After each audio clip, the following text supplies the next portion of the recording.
Hello world. I'm really excited to be sitting down with Max Baggio and Kevin Noone from the WBC. They have a wealth of information and are doing big things. The WBC is having the upcoming games in Venice, Italy. I'm gonna eat pizza, I'm gonna eat spaghetti, and of course I'm gonna see tons of Muay Thai. The WBC is doing a lot for the sport. They're gonna have some high level seminars there at the games, along with informational seminars about refereeing and instructor seminars. I'm very excited. Make sure to stay tuned in for the entire interview. Kevin says some really interesting things about One Championship, about the growth of the sport, and Max really weighs in on why we should be going to Venice and what we are getting out of it. Without further ado, the interview with Kevin and Max. Let's kick things off. Why are you guys having the games? What is the purpose and what is the goal? Lucas, first of all, thank you for having us on board your podcast today, as always. Before I start talking about the WBC and the games, I want to commend you publicly. I know I do it privately, but your work in growing the exposure for the sport in the motherland has been incredible. But you also saw a gap in the market internationally, and now it's the fruit of your labors coming through. You're being flown all over the world to Rebellion, different places, America. Congratulations to you, Matt. Your hard work is paying off. Long may it last. I respect you very much for that. Thank you. Why do the games? Yeah. It's very simple. There was a gap in the market, and I'm not talking about it from a business perspective, because let's not kid ourselves. We're not doing this for the business. What we do with the WBC Muay Thai, we're doing this because we're aficionados of the sport. We've been in this sport a long time. I don't think there's anyone. I don't know. I can't speak for everyone in the organization. 99.9% of members of WBC. I would even be confident to say 100% are aficionados of the sport. They love the sport. They were either a fighter, a fan, a gym owner, a coach, a promoter. That's the key thing. So we saw a gap in the market. These adult fighters and young Muay wanted a platform for success. They can't all fight at Lumpini. They can't all fight at Rajadamnern, Hanoi, Rebellion, Muay Thai Grand Prix Australia, etc., etc. So there was a gap in the market, and we saw it last year. We did the first event in Canada. It was a youth World Games. Then we decided to kind of deviate a little bit to work with the Tourism Authority of Thailand and create a festival. So obviously we did the first festival in Hua Hin. It was a great success on 8 weeks preparation. We've had a slightly longer, and I can see Mr. Max with a smile there. So to give a platform for the fighters, Matt, to give a platform for the fighters, a pathway to success. And ultimately that gap in the market has led us to where we are now. Venice next week. 50 countries will be in Venice next week. 444 fighters. It might even be a little bit more by the end of next. It's incredible when you think about it. Incredible. So Muay Thai in the heart of Europe for 4 days. Incredible work by everyone involved. And why Venice, Italy? What brought that about? Why not somewhere else in Europe or somewhere else around the world? Oh, Matt, this is good question, and I can answer very well because I'm very close to Venice, and I think everyone knows Venice is one of the most popular cities in the world, one of the most beautiful, a long history, more than 1,000 years. And it's not easy. It's not easy, of course, to work inside the city because, it's in the middle of the sea and it's very old city. But for the people, it will be something unforgettable. It will be something to remember for the entire life. They will be in the middle of the old town near San Marco Square. San Marco Square is just 500 meters. 500 meters. The place is incredible. It's near to the Arsenale, the Biennale place. So it's another very famous place around the world. And to get the people there, to get 50 country, they from Muay Thai is incredible to Italy and to Europe. And I think the people, as I told you before, they will enjoy a lot. They will be too much happy. They will give to us, of course, another unforgettable experience because, as a promoter, we want to work, of course, to make everything perfect, but we want also to give to them something to remember. And I think Venice is ready. Is the city, is just a city for holiday, for tourists, so the people will enjoy the city. They will find everything they want to do. There is a lot of island around there. They can discover many incredible places. So I think for the inaugural, the first adult and youth competition festival, I think is a good start. A really good start. We can start in the best way. And as Kevin said before, Europe. Europe is growing incredible. We are doing number. I think there is no one can compare with us in Europe. WBC Muay Thai is incredible strong about professional event, and also you will see about the participant at the festival. And the level of fighter, of course, because France, England, there's a lot of countries that are the best country in the world. Awesome. So going back to you, Kevin, you mentioned some of the accomplishments of the WBC already. The festival in Canada, and the festival in Hua Hin, or rather the games in Canada and the festival in Hua Hin. Can you talk a little bit more about why the WBC is expanding and some of the accomplishments of the last year or so? Accomplishments of the last year, I would say three key factors. The female Nakamais. Let's be realistic. They have been an incredible part of Muay Thai's history and current growth, but they have never got enough exposure. Now, we're not doing this alone, and we're not taking the claim or the fame or anything here. We're just playing an important part of it. I think expanding our female rankings has helped a lot. Creating more unique regional belts, incorporating local culture. If you see the WBC regional belts, for example, the Italian belt has the Colosseum in it. You're correlating gladiators with Muay Thai fighters. The Mexican belt, I think, and the third factor was we brought more positive, passionate, and driven people on board to the WBC Muay Thai. We've made it, and I think through that inclusivity, not getting rid of the exclusive mindset, bringing more inclusivity into the organization. That's been the key accomplishment. So for me personally, that I have seen as part of the organization over the last 12 months. Awesome. Well, those are very, very good things, obviously, and something I've recognized as well. In terms of some of the logistics, Max, what can we expect from the tournament? I know there's going to be a lot of athletes, over 400. What can we expect in terms of the tournament? What are some of the rules? And what do you think people will be getting out of it?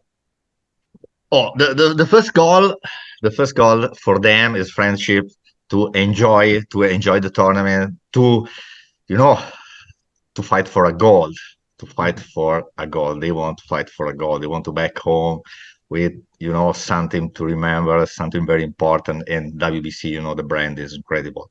So we want to work as the best to give to them the best scenario, the best possibility to fight in the best way.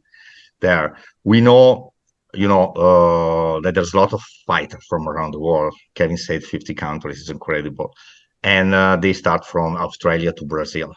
Incredible. And we need to work to give to them the best experience. They will find it for sure. It will be 3 days, very, powerful day about emotion, fights, and everything. 1 day for opening ceremony, seminar. I want to say something about the number that are very important. We have more than 1,000 registration, competition, seminar, activity, official. It's incredible. It's incredible number. So we have a lot of responsibility about this. Me and Kevin, we are doing an amazing work, and very proud to do it, and very proud to give to the fighter the best. And I think their expectations are very high, and we will try to do the best in the best way. Yeah, I believe it. And then in terms of the nuts and bolts, can you talk about some of the rules and regulations? Because I know there's different classes, correct? And different, like there's the elite males, there's novice, correct? Or what are some of the rules and regulations in regard to that? Yes, yes. The competition is open to youth, so under 12, 14, 16, 18, and adults. Adults, there is the B class and elite. Elite, you know, as the best fighter. And believe me, in WBC Muay Thai, you can find the best fighter, of course. So the level will be very high. The presence of the fighter, as you know, is very incredible. We have some categories with 20 plus fighter, 20 plus fighter, you know, it's incredible. And for them, they are too much exciting about this. Some representative contact me before, they said, wow, Max, oh, we are so proud to come, and we are so proud to see the brackets and the fighter list with 20 plus fighter in one categories. It's real. This make reals for the fighter. And the rules, of course, will take care about the fighter in the best way, because, you know, adults anyway is a tournament. So we have to care about them in the best way. And about youth, of course, there are some restrictions about the rules because we need to protect them. They are coming first of all for enjoy the tournament. To be there must be happy, and they will do the best competition. But our work, main work, is to protect them. So we have a big team about official. Neshkenwala, Mr. Reza from Iran, they are in charge. They are doing the seminar and they are supporting them during the work. So the official is an international team. Another good point is not Italian judge or referee, but international official. This make sense, is totally different because we need to be, you know, to protect their work and their activity, they fight. So I think about the rules is in our international rules, of course, and everything is under control. Great. And then I know you are also putting on a WBC judges and then instructor courses. Can you talk about that and why it's important? Yeah, it's very important because we need to teach them. They have to learn. It's, you know, it's a non-stop activity for all life. So we need to push them every year to get more experience. The possibility like this for many officials around the world to be there and work there and get more experience. They will back in no country, they can work properly and they can work in the best way. And of course, WBC, but we are doing this, have to take care about, you know, how teach them. So we need to get the best referee around the world for the professional, of course, mostly Thailand, and for, you know, adults and youth. We have very top officials in Europe and support them. After the seminar, they will be on June 22nd. After the seminar, all officials will be ready, you know, to start work and do in the best way. And Richard Smith will do a incredible seminar for trainers. That is another good point because, you know, it's very important for the trainer too, to train and to learn from the best trainer around the world. Richard Smith is one of them for sure. And he will support them, he will teach them, and he will give all information they need. And another good point, another very important point, is everything free. Is everything free. So trainer, the fighter will train with best champions, you know, Lyndon Knowles, Damian, Alamos. They will train for free. They will get the seminar for free. The official, the free. And for the trainer, it will be for free. This is the way how WBC want to work. We want to support, we want to help the people to grow, to learn. And how we want to teach is the best because we have to grow in together. Yeah, that's great. I'm super excited for that. Obviously, a lot of athletes and judges and coaches will be as well because it's continual learning from very high level officials. Obviously, Kevin, you've been in the sport for a long time. How do you think it's grown in the last year, and how do you think WBC has been a part of that? Oh, that could be a volatile question because, well, I'm more than ready to answer it. Simple as this. I think you go back further than 12 months. I think you go back to the coronavirus pandemic. I lived in Thailand during that period. And if we were all trapped in a cycle of unknown, and we didn't know when it was ending. So people were bored of being on their mobile phones, cell phones. They had too much exposure to them. So when we got freedom at the end of the coronavirus pandemic, there's Matt with the aircon. You must be nice and warm in Thailand. It's cold here in Ireland. The point is, people were fed up. People wanted to get back active. So even the young generation, you could see it in Thailand. They wanted to get. So then the gyms, surprisingly enough, and the gyms will tell you this in Thailand. I'm talking about the elite fight gyms. They saw an influx.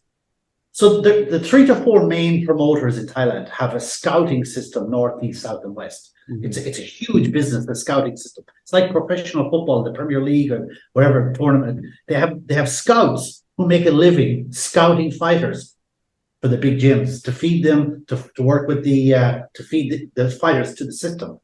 And there was a huge uptrend after the coronavirus of young fighters, athletes, whatever you want to call them, going to Bangkok to the bigger gyms. So there was more. Now you have supply. And then the demand came because then all the promoters started to return, get their finance back in place. Yes, they lost a lot of offline sponsors, but they gained huge online sponsors. The 3 big promoters in Thailand. I won't go into that. That's not for me to talk about. Then, of course, you had one championship. Everyone has their opinion on one championship. But at the end of the day, one championship is giving opportunities. They're giving employment and they're bringing more visibility on the sport. The WBC, that's our official line on that. We support one championship. Whether or not you as an individual or our organization supports them. One championship have been very supportive. You look at one championship, for example. How many WBC champions are now one championship fighters? Literally every week you hear the comment, WBC champion. Yeah. We're happy to play our part in that. We don't own Muay Thai. Muay Thai is a people's sport. No one owns it. Zero individual. So there's the growth over the last 12 months, how we've played our part. The partnership with the TAT has been very important. Not from a financial perspective, just from a visibility perspective. Because the Tourism Authority of Thailand control all inward tourism into the country. And they have a huge global network. And in recent years, they have noticed how important combat sports is to Thailand and the inward tourism. Thanks in kind to the WBC, because we were the ones that told them and exposed them to this. For example, the WBC was the one who came up with the idea for the world record-breaking white crew. That was the WBC who did that. Of course, it was the accomplishment of everyone in Muay Thai, but the idea came from our partnership with the TAT. No individual, it was a partnership.